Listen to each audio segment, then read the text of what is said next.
Let me ask you something uncomfortable. If nobody could see your success, would you still want it? If you got in shape, but no one noticed. If you made money, but no one knew. If you posted nothing. If nobody clapped. If nobody approved. Would you still care? Or would it feel empty? We like to believe we're independent, self-driven, self-motivated. But neuroscience and psychology tell a much darker story. You don't just like validation. Your brain is wired to depend on it. And in modern society, that wiring is being hijacked. Section 1. The biology of approval. This isn't motivational talk. It's biology. When someone praises you, likes your post, agrees with you, or accepts you, your brain releases dopamine. Dopamine isn't pleasure. It's anticipation of reward. Studies using fMRI scans show that social approval activates the same neural reward circuitry involved in food, sex, gambling, cocaine. The ventral striatum lights up. That means social validation is processed as a survival-level reward. Why? Because evolution built you this way. In early human tribes, rejection meant death. Isolation meant vulnerability. Approval meant protection. Your brain still operates like exile equals extinction. That fear hasn't evolved out of you. It's just hidden under modern clothes. Section 2. Attachment theory. Where it starts. Let's go deeper.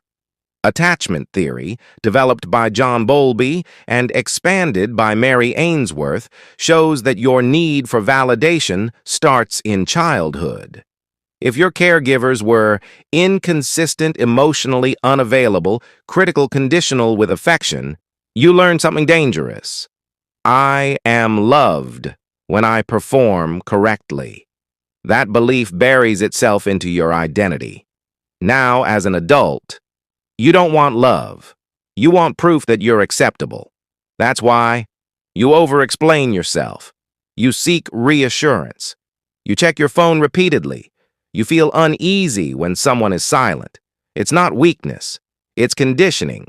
And it runs deeper than most people admit. Section 3. Social media. The perfect addiction. Now combine that wiring with modern platforms. Every notification is a variable reward schedule. Psychologist B.F. Skinner discovered that unpredictable rewards create the strongest addictions. Slot machines use it. Now, your phone does. You don't know how many likes you'll get. You don't know who viewed your story. You don't know who responded. Uncertainty plus social reward equals compulsive checking. Studies from UCLA showed adolescents experiencing increased activity in reward centers when their photos received more likes. This isn't random behavior. It's engineered reinforcement. You're not addicted to attention. You're addicted to approval unpredictability. That's darker. Section 4. Status, ego, and dominance. Now let's remove the innocence. Validation isn't just about feeling loved. It's about status. Evolutionary psychology shows that humans constantly track social hierarchy. You are always measuring who earns more, who looks better, who gets more attention, who commands respect. Social comparison theory, Leon Festinger, explains that we determine our worth relative to others. So when someone praises you publicly, it isn't just approval, it's elevation. When someone ignores you, it isn't neutral, it's demotion. That's why criticism feels physically painful. Research shows social rejection activates the anterior cingulate cortex, the same region associated with physical pain.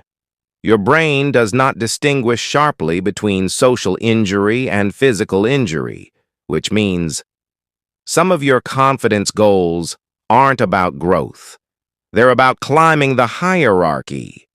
And if nobody is watching the climb, it doesn't feel real.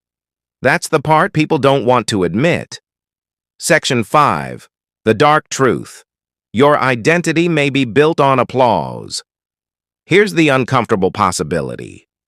What if your ambition isn't passion? It's compensation. What if your drive isn't discipline? It's fear of invisibility. Research on narcissistic traits, not disorder traits, shows a strong link between fragile self-esteem and validation-seeking behavior. The louder the performance, the deeper the insecurity can be. This doesn't mean everyone is narcissistic. It means externalized self-worth is common. If your value rises and falls with comments, praise, recognition, being chosen, being admired, then your identity is outsourced, and outsourced identity is unstable. That's why silence feels threatening. That's why being ignored feels like shrinking. You don't fear failure. You fear being unseen. Section 6. Why this is miserable. Here's the tragedy. The more validation you get, the more you need. Hedonic adaptation ensures that today's applause becomes tomorrow's baseline. That's why influencers with millions still feel insecure. That's why high achievers still feel empty. The nervous system recalibrates. The hit fades. So you chase a bigger one.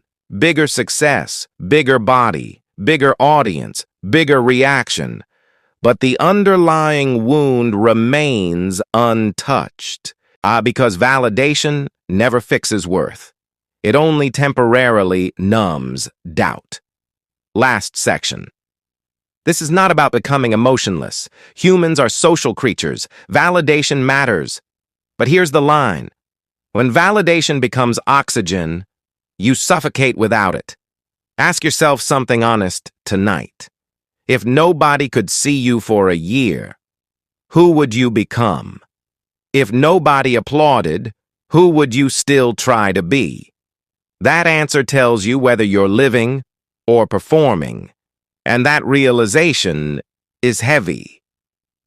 Because most people aren't chasing success. They're chasing witnesses.